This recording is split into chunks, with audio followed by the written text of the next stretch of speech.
So, before we start today's video, I have to point out that the presenter of the video I am commenting on has passed away, but like 10 years ago now. That's not to say that I care either way. They said what they said and they meant it, I'm sure. Being dead doesn't really change that. So I think it's still worth addressing, and I'm going to do so as I normally would. Now, I bring it up because this video was published by Prager 2 years after he died. So if you want to get mad at me for making a dead man sound silly, take it up with PU first. They started it. You know, for 27 years, I was an atheist. Well, good for you. No, wait a second, that implies that you're no longer an atheist. Oh no! That means that you went from someone who hated God and worshipped the devil like a good little atheblab to someone who was, well, stupid.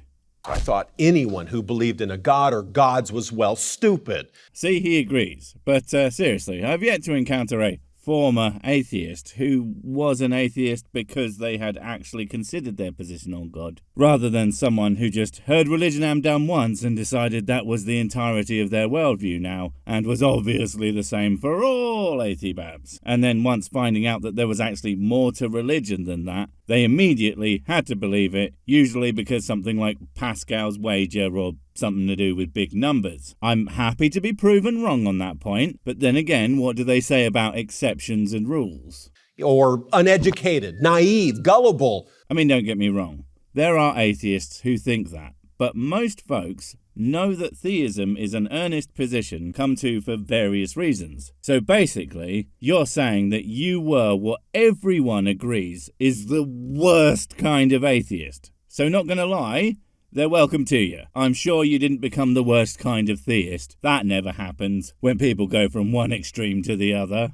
Or just into the gig for money, sex, and power. Who the gets into religion for sex? Okay, don't answer that. But for most people, religion has a huge problem with people having sex. If anything, it's a great way for people who are really cut up about not having lost their virginities yet to say, oh no, it's not because I couldn't get laid to save my life, it's because I'm being godly or some shit. I mean, after all, everyone knows that religion is just a psychological crutch for intellectual weaklings, right? Hey, you said it, not me, man. Look, I don't believe that. I mean, loads of humans don't use religion at all, and yet they are all intellectual weaklings when compared to me and my mighty brain. And I'm a fucking moron, so they got no chance. So, what changed my mind? Oh my god, I love the fact that the implication of that animation is that you literally had your brain taken out. Sure, they might have replaced it, and maybe even with a good one, but considering that, as far as we know, no one has ever done a brain transplant to a human, it's very likely that they would fuck it up. And even just screwing up a tiny bit could massively impact your intellectual ability. Then, of course, there's the fact that you would literally be a different person, so yeah. Well, look, I tell the whole story in my book, Shattered. Your book was called Shattered. Well, that explains it all. You see, in the old Ook, shattered means very, very, very tired. So tired that it's actually difficult to even brain properly anymore. So, yeah, it's okay, guys. He just godded by accident, because sleepy. But for our purposes here on Prager University... 2 years late for some reason I still can't fucking fathom. Like, even if this is a re-up, why would you even? It's so fucking bizarre. I was simply challenged by my Christian teammates on the Cincinnati Reds. Oh god, he's one of those people. I was in a famous sports team, don't you know? Okay, thanks buddy, but that was a really long time ago. You aren't a part of the team anymore. It's time to start accepting that and getting a real job. No, not on PragerU. Oh, god damn it.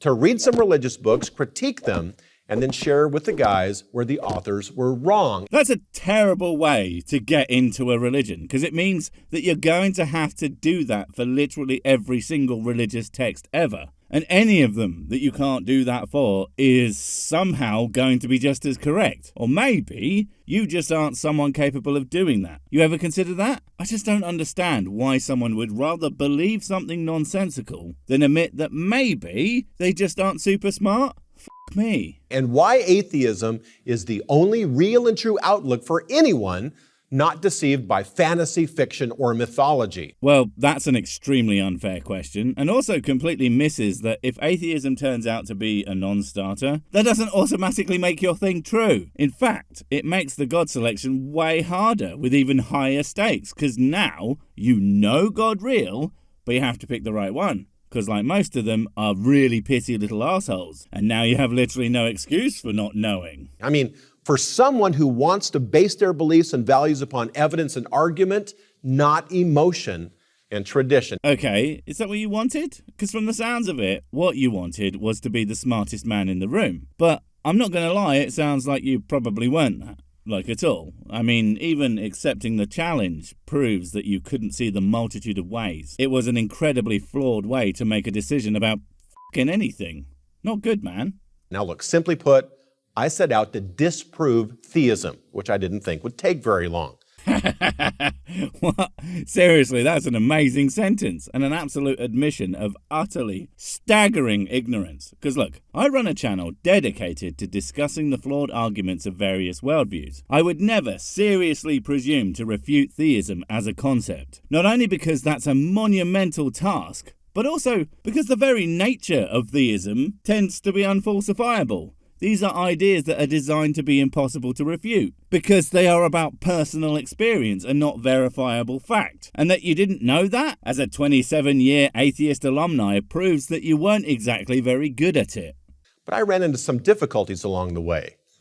Difficulties like Aristotle, Augustine, Aquinas.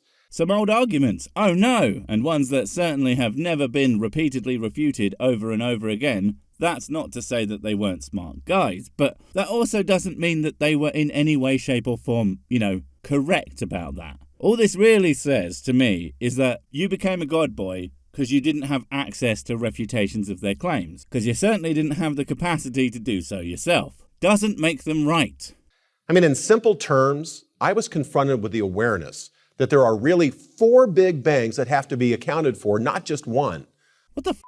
The hell has that got to do with anything? I mean, I know I had 4 sexes that were so good that they've gone down in history, but that's got nothing to do with the existence of any gods. Well, aside from the sexual deity that is me, baby. I had never really even considered that before.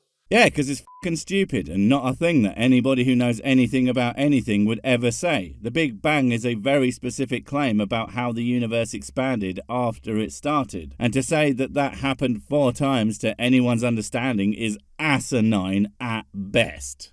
I mean, we're all familiar with the first Big Bang, right? It's usually the answer given to the question, why is there something rather than nothing? Well, whoever answered it to that question doesn't know what the Big Bang is. Shocking that you would bring it up in that regard, but no.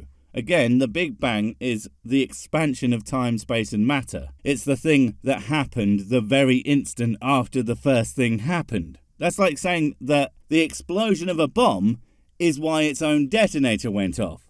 That doesn't make any sense.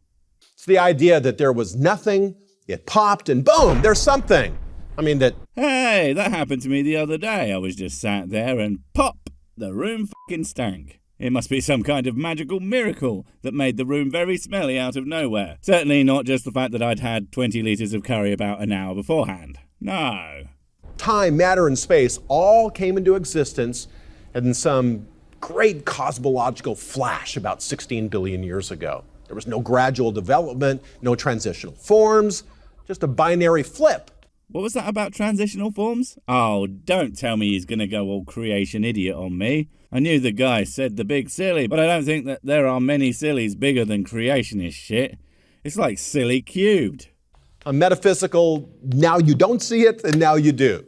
What the f*** makes you think it was metaphysical? I mean, the Big Bang happened, and even if we pretend that it's the same thing as the instant the universe started, it still happened. That makes it ostensibly a physical phenomena. Christ, it's almost like you don't understand the words you are using for some reason. It's like you are repeating things said at you with no comprehension as to their meaning.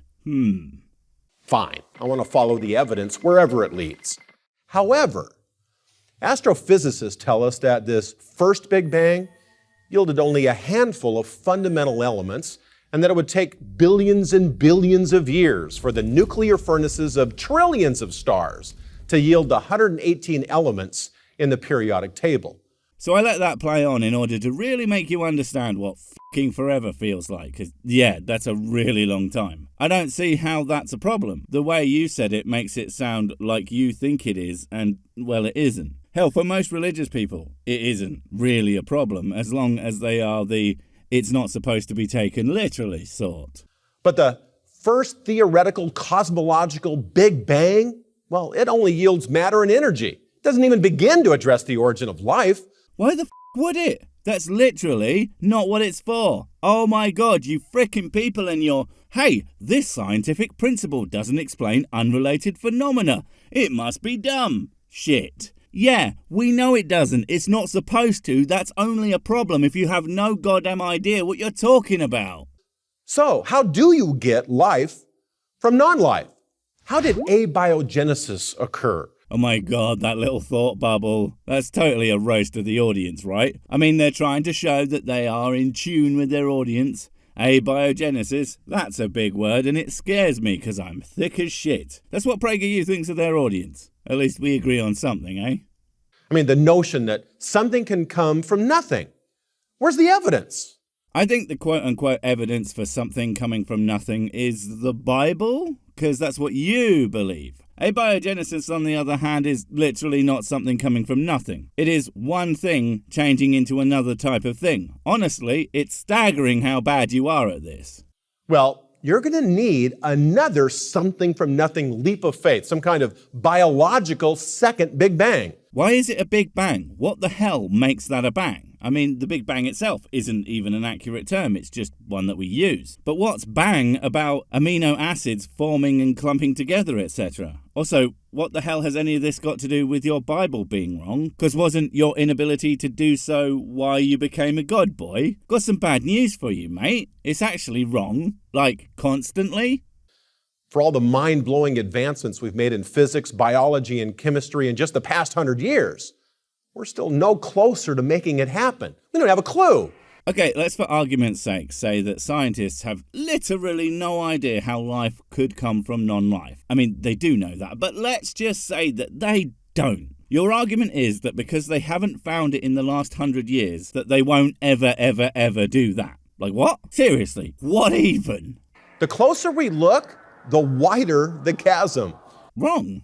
Who the hell told you that? Because it certainly wasn't anyone studying the formation of life. In fact, the closer we look, the closer we get, because freaking duh. There have been experiments over and over again showing that the things we need to kick off life could absolutely form without direct intervention, aka naturally. Seriously, I do want to know who's been saying this to you, because it's a fucking lie.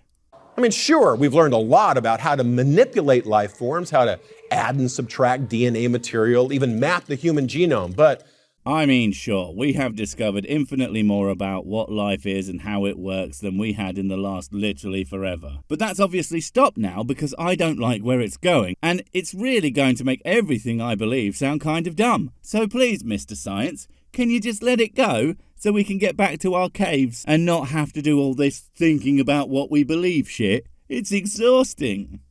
We have no idea how to literally create life from dead stuff.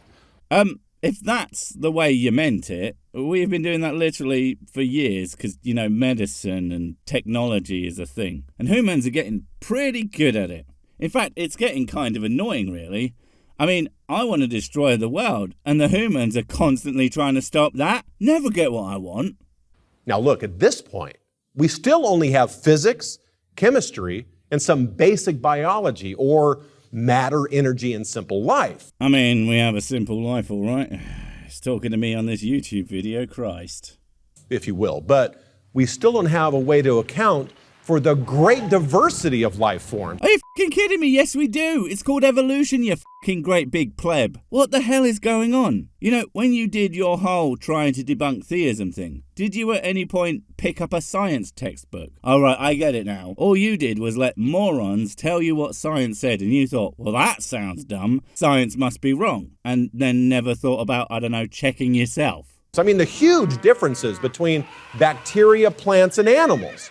Nor do we have a way to account for the differences between man and animal. We still don't have an anthropology at this point. Seriously, what are you talking about? Are you saying that somehow that the sciences have to exist in a specific order, that makes zero sense. When the Big Bang happened, every other scientific principle basically happened with it at the same time. Everything coming into existence means everything comes into existence. Christ, this has to be the dumbest shit I ever heard. I don't know why I keep saying that in every video. I guess it's because it's all the dumbest shit I ever heard. So we're going to need a kind of anthropological third Big Bang to account for all this, which of course is what Darwin was after in his Descent of Man thesis. What? No. I mean, he wouldn't have said it like that even if he was, but no. He was just making an idea based on his observations. He wasn't looking for fucking anything other than the actual answers, and certainly wasn't inventing anthropology. That's just dumb. Now look, Darwin answered a lot of questions, but he could never answer the core question. How did evolution begin? He wasn't trying to. Why do you people think that every single scientific idea needs to answer every single thing else? Holy shit, this is driving me fucking bananas. Stop. Evolution describes evolution. Abiogenesis describes abiogenesis. And there is no start or end to either of those ideas. I'm just skipping to the last Big Bang before I make a different Big Bang by smashing my head through a fucking wall. Well, we're going to need some kind of psychological fourth Big Bang to account for man's moral and aesthetic sense. Nowhere not, because it's fucking stupid. Right, I'm out of here. Shit. Wait, before you go, I have something super important to tell you. It's life or death. It will change everything forever. Nope, wait, it's gone. Oh well, probably wasn't important. But while I have you, don't forget to comment, subscribe and notify. And if you want more of my smexy voice, check out Mrs. Six's channel, Spoonstar Stories, where I narrate and voice all the videos, and she does the work. And if you want to support the channel, check out the merch store for cool t-shirts, or check out Patreon, memberships and PayPal to support directly. Finally, follow me on the medias of social to get completely pointless guff and to keep up on the latest releases. Oh, I just remembered what I was going to tell you. Whatever you do, don't touch the